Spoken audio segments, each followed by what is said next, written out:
उद्देश्य ये है जी कि इस प्रेस कॉन्फ्रेंस में हम लोगों के सामने ये लाना चाहते हैं कि किस तरह चाइनीज़ कंपनी के जो एम्प्लॉयज़ हैं वो कंपनी की पॉलिसी का मिसयूज़ करके जो आम रिटेलर्स को झूठे केसों में फंसाया गया। लगभग 2017-18 में कंपनी ने एक पॉलिसी निकाली थी एमओपी के नाम से, वीवो कंपनी ने, जिसमें यह था कि चाहे वो डीलर छोटा है चाहे बड़ा है, वो एक ऐसे रेट के ऊपर माल बेचे कि छोटा बड़ा हर रिटेलर उसमें मार्जिन कमा सके। उसमें उन्होंने एक लेटर इशू किया था जो कंपनी के डीजीएम थे परमजीत अरोड़ा और सीईओ लीली। उसमें उन्होंने एमओपी ब्रेक होने पे कि अगर कोई एमओपी से कम रेट पे माल बेचता है तो उस पर 20,000 से 50,000 रुपये पर हैंडसेट लगाने की बात कही गई। लेकिन जो कंपनी के यहाँ पे लोकल एमडी हैं कुमार ट्रेडर्स, उन्होंने उन कंडीशनों में छेड़छाड़ करते हुए कंपनी के लोगों से मिलके उसके एवज में ये एक तो पहले इन्होंने कंपनी के नाम से ये नोटिस इशू किया था जिसके ऊपर कंपनी का लोगो लगाया गया था। कंपनी ये डिस्ट्रीब्यूटर का नाम है और इसमें कंपनी का ही मेन मोटो उठाया गया कि कंपनी का पहला और एकमात्र उद्देश्य है एमओपी मेंटेन करना और होलसेलिंग रोकना है। और इसमें यह भी कंडीशन लगाएगी कि इसके लिए प्रत्येक दुकानदार जिसकी बिलिंग होगी उसको पहले से एक खाली चेक जिस पर दुकानदार के हस्ताक्षर होंगे कुमार ट्रेडर्स को नाम पे जारी करना पड़ेगा।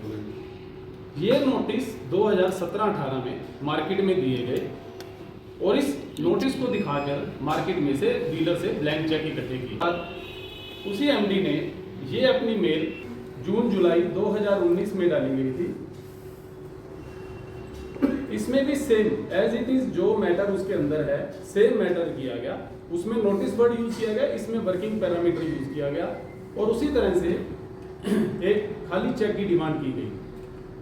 इसमें कंपनी के एम्प्लॉई तुषार ग्रोवर, संदीप राठौड़ और शोकी मांडिया भी हैं, इनको भी सीसी में रखा गया। मतलब ये सारा मामला इनकी जानकारी में था कि किस तरह से ब्लैंक चेक इकट्ठे किए जाए। उसी तरह से डिस्ट्रीब्यूटर हैं, उनका ये लोकल व्हाट्सएप ग्रुप है, उसमें भी उन्होंने 30 मई 2019 को वर्किंग पैरामीटर के नाम पर सेम परफॉर्मा डालकर ब्लैंक चेक की डिमांड की।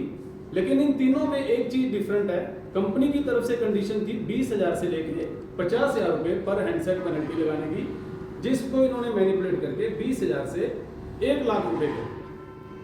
और कंपनी की तरफ से भी कोई कंडीशन नहीं थी ब्लैंक चेक लेने की, जिसमें परमजीत अरोड़ा कोर्ट के अंदर 5 केसों में अपने बयान में एडमिट कर चुके हैं कि हमारी कोई ब्लैंक चेक लेने की किसी तरह की कोई कंडीशन नहीं।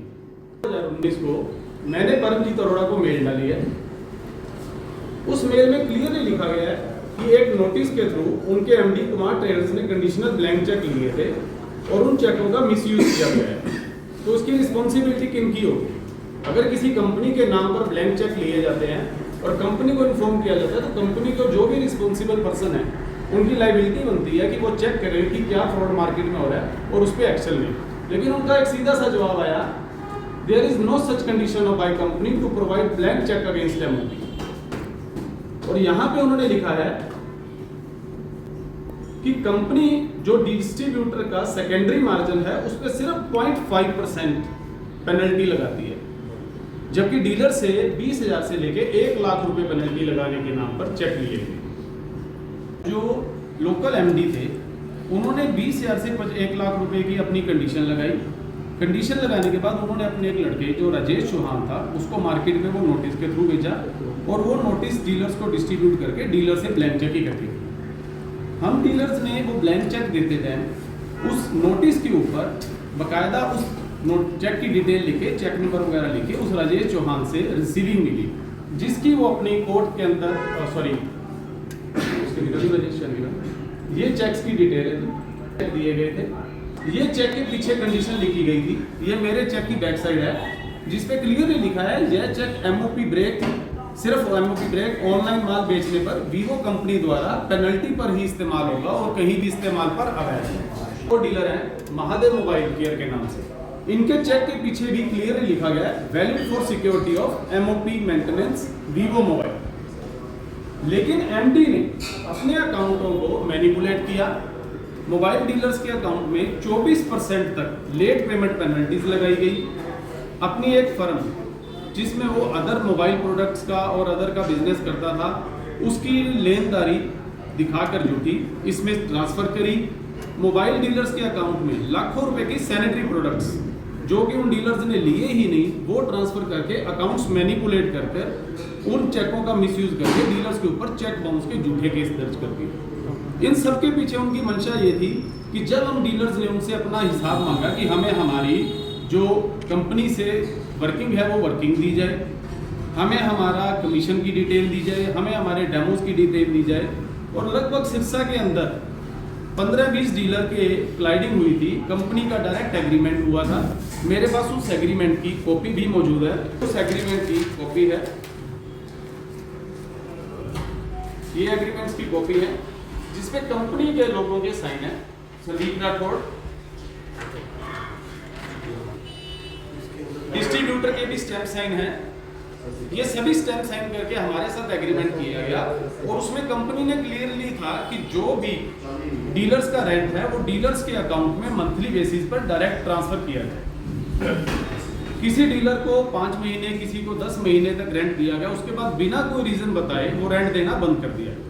जब इसके रिलेटेड हमने एमडी से बात की तो उसने बिना कोई हमें जवाब दिए और दिए हमारे अकाउंट्स में हेरा फेरी करके, उनको मैनिपुलेट करके, उनमें झूठी लेनदारी दिखाकर उन चेकों को मिसयूज किया और हमारे ऊपर चेक बाउंस के झूठे केस दायर कर दिए। इतना ही नहीं, उसने अपने स्टाफ को भी फेसबुक और व्हाट्सएप के ऊपर पोस्ट डाली जिसके अंदर उन्होंने डीलर्स के लिए एक पोस्ट किया कि जिसकी का भी चेक बाउंस होता है उसको 2 साल की सजा और जुर्माना भरने की कंडीशन दिखाई गई, ताकि डीलर्स को डरा धमकाकर ब्लैकमेल किया जाए। उन लोगों ने भी कोर्ट के अंदर 3 लड़के थे, उनमें एक तो सैम धुरिया था, एक ललित कुमार था और एक विनोद कुमार था।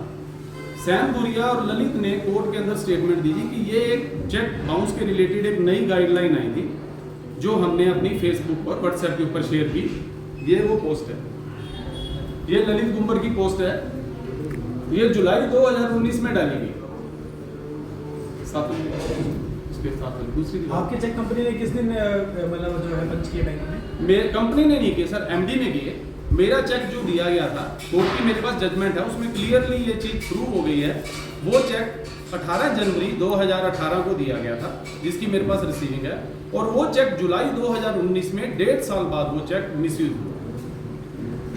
और ये जो स्टेटमेंट उन्होंने डाली, ये एक दूसरा लड़का है सैम धुरिया, इसने भी सेम स्टेटमेंट डाली है। आप स्क्रीनशॉट में देख सकते हैं, ये 9 घंटे पहले डाली गई थी। तो हम एक रूटीन में उसको शेयर किया, जबकि ये 1 साल पुरानी गाइडलाइन थी। इंडिया टुडे के एडिटर हैं अनुभव मिश्रा की सकते हैं। 1 साल पुरानी गाइडलाइन को उन्होंने डीलर्स को डराने धमकाने के लिए, परेशान करने के लिए किया गया। हमने इसके लिए परमजीत अरोड़ा को भी मेल डाली। परमजीत अरोड़ा ने तो सिर्फ इतना कह दी कि हमारी चेक बाउंस के लिए, सॉरी एमओपी के लिए या किसी अदर कंडीशन के लिए ब्लैंक चेक लेने की कोई कंडीशन नहीं है, यह बात कह के उन्होंने अपनी जिम्मेवारी से पल्ला झाड़ दिया। इसके बाद हमने सिरसा मोबाइल रिटेलर एसोसिएशन में भी एप्लीकेशन दी, उन्होंने भी परमजीत अरोड़ा को मेल डाली, डिस्ट्रीब्यूटर को मेल डाली। डिस्ट्रीब्यूटर को 3 बार रिमाइंड करवाने के बाद कि जी आपने जो चेक लिए थे एमओपी, जब कंपनी ने कंडीशन क्लियर कर दी है कि एमओपी के नाम पे कोई चेक लेने की कंडीशन नहीं है, तो वो चेक वापस किए जाए। 5 केसेस पेंडिंग है, उसमें करोड़ों रुपए की स्टेटमेंट लगाई गई है, लेकिन बिल 1 रुपए का भी कोर्ट में अभी तक पेश नहीं किया। मैं इसलिए खड़ा हुआ, हम लोगों ने एमओपी मेंटेन करने की जो भी शर्तें बनाई थी वो सभी डीलर्स की एक मीटिंग करके सबकी सहमति से बनाई, जबकि कंपनी की ओर से ये कंडीशन हमारे ऊपर एक तरह से लागू कर दी गई, उसमें डीलर से सहमति नहीं दी गई। हमारे पास सीधे नोटिस आते हैं, हमारे पास सीधे लेटर आते हैं, मेल्स आती हैं कि आपको पहले से एक चेक देना होगा। हमारे लिए कोई मीटिंग नहीं की गई। कंपनी का लेटर दिखाकर, कंपनी का नाम दिखाकर, कंपनी की पॉलिसी दिखाकर उस चीज को लागू किया गया।